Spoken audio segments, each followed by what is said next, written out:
Administrativamente hasta el mes de diciembre pasado, bueno, la situación se ha normalizado y ya los embarques están saliendo y llegando a nuestro puerto como debe ser. Para hablar de esto lo tenemos en línea a un operador de comercio exterior muy reconocido en nuestra provincia como es el señor Pedro Guglielmino, que tiene la amabilidad de atendernos. Guglielmino, muy buenos días. Lo saluda Hugo Agüero desde la M990. Buenos días, Hugo, ¿cómo están ustedes? Muy bien y muchas gracias por darnos su tiempo para hablar de estas cuestiones. Decimos que ya el puerto de Formosa venía funcionando, pero lamentablemente en los últimos meses o años del año pasado, incluso el año pasado, se había, si se quiere, paralizado porque había un impedimento de exportar desde el puerto de Montevideo. ¿Cómo se solucionó, cómo se superó esa instancia? Bueno, esa instancia la superaron los dos presidentes, ¿no es cierto?, el uruguayo y el argentino en el mes de enero. Se derogó la resolución 1108 del 2013. Esa resolución hacía que los puertos regionales no podían hacer transbordos. Bueno, ningún puerto argentino podía hacer transbordos en puertos uruguayos. El transbordo es necesario porque, como sabemos, nosotros tenemos barcazas fluviales. Para llegar a un destino extranjero necesitamos hacer el transbordo en Uruguay, en buques marítimos. Al salir esta resolución, bueno, todos los puertos del interior, regionales sobre todo, tuvimos que ir a Buenos Aires en camión, que eso resultó en los primeros tiempos, pero ya después se encareció de tal manera que, bueno, se dejó de trabajar en el puerto de Formosa sobre todo.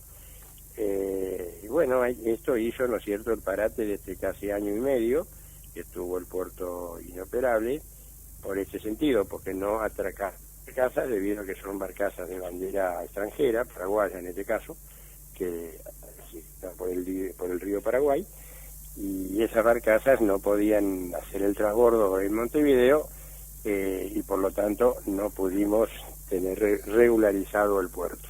Eso hizo que muchos clientes eligieran otros puertos, por ejemplo el puerto de Rosario, que salen directamente a ultramar, o sea, una serie de ventajas que, bueno, hizo que perdiéramos esos clientes, pero estamos en el plan de recuperación, tal es así que empezamos ya ahora a fin de mes con la primera barcaza que entra a retirar contenedores consolidados de la firma Unitán, con Tanino, y bueno, y volveremos a retomar la madera, el carbón.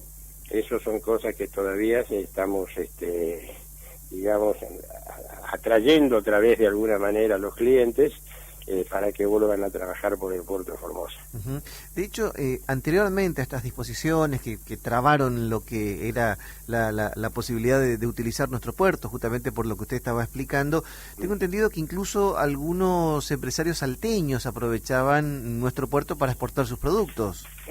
Claro, la madera en esa época teníamos algunas especies de madera que salían por el puerto de Formosa y era gente de Salta, sí, como así también de la zona de nuestra, de las Lomitas, de Chiriguano, ¿cierto?, que les convenía traer la mercadería por acá para después sacarla directamente al puerto de Montevideo, donde se hacía el transbordo. Pero esto hace un poquito a la logística, a los costos, ¿no es cierto? Hay un documento que se llama Conocimiento de Embarque, BL en la jerga internacional, que permite al exportador, una vez que sale del país la mercadería, cobrar su venta, ¿no es cierto?, su exportación, cobrarla dentro de las 72 horas. Cuando la barcaza sale del puerto de Formosa y va a un puerto extranjero, como es el Uruguay, ya al salir, digamos, en el canal que tenemos entre Alberdi y Formosa, ahí ya entramos a zona internacional. Quiere decir que ahí ya está exportada la mercadería.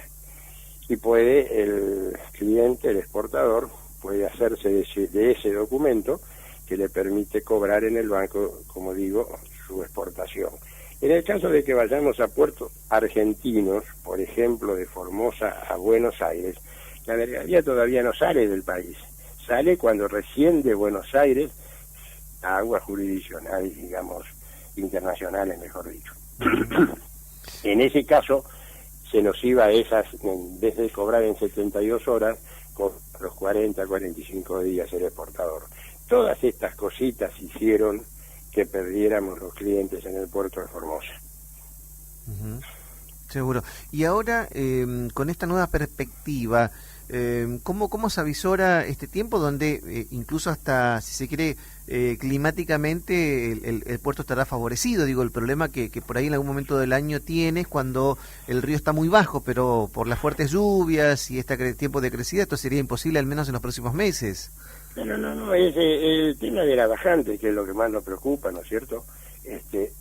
La bajante es muy cíclica, no es todos los años tampoco, o sea que no hay demasiado inconveniente. Por supuesto, aquellas bajantes, ¿no es cierto?, tan terroríficas que hemos tenido en pie de muelle, que es en el puerto, no nos permitió trabajar en ese momento, pero son muy raras las ocasiones que tengamos esas tremendas bajantes.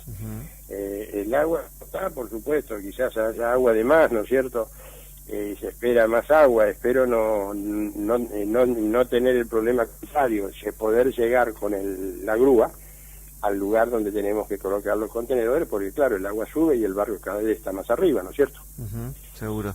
Bueno, esperemos que no. Esperemos que no, seamos optimistas. De todas maneras, usted nos decía entonces, se está trabajando para la exportación de tanino y también de maderas. ¿Qué otros productos se podrían exportar de Formosa? De todo lo que se produce, ¿qué podría salir por nuestro puerto como producto de exportación? Claro, todo aquello que, por ejemplo, estamos en cantidades exportables, ¿no es cierto? Porque siempre el comercio exterior es por cantidad. Tenemos carbón, que lo hemos hecho, que hemos probado y ha andado muy bien, carbón de Formosa. Estamos viendo la posibilidad de sacar el arroz que salen por otros puertos, arroz formoseña, que pueda salir por acá. Y ahora casualmente están hablando de alfalfa para China, que si bien no hay todavía una cantidad importante de alfalfa en Formosa, en principio se traería de Chaco y luego ya se podría pensar en hacer plantaciones de alfalfa acá, porque por ejemplo China requiere 1 millón de toneladas año de alfalfa, 1 millón de toneladas año de alfalfa, que se la están comprando por lo general a Canadá y a Estados Unidos. Y ahora se firmó, fin del año pasado, se firmó un protocolo sanitario con China y bueno, ya está Argentina en realidad en condiciones de exportarle alfalfa también. Excelentes noticias. Entonces estamos también todos expectantes a que esta nueva refuncionalización que ha tenido el puerto, una vez superadas estas trabas burocráticas que estaban vigentes hasta este año, bueno, le den otro dinamismo a la actividad que allí se desarrolla. Guglielmino, muchas gracias. Que sigan bien, hasta luego. Muchísimas gracias a ustedes. La palabra de Pedro Guglielmino, un operador de comercio exterior de aquí en nuestra provincia, dándonos detalles de lo que es esta nueva reactivación. Insisto, el puerto estaba funcionando, pero por esas trabas burocráticos dejó de hacer exportación.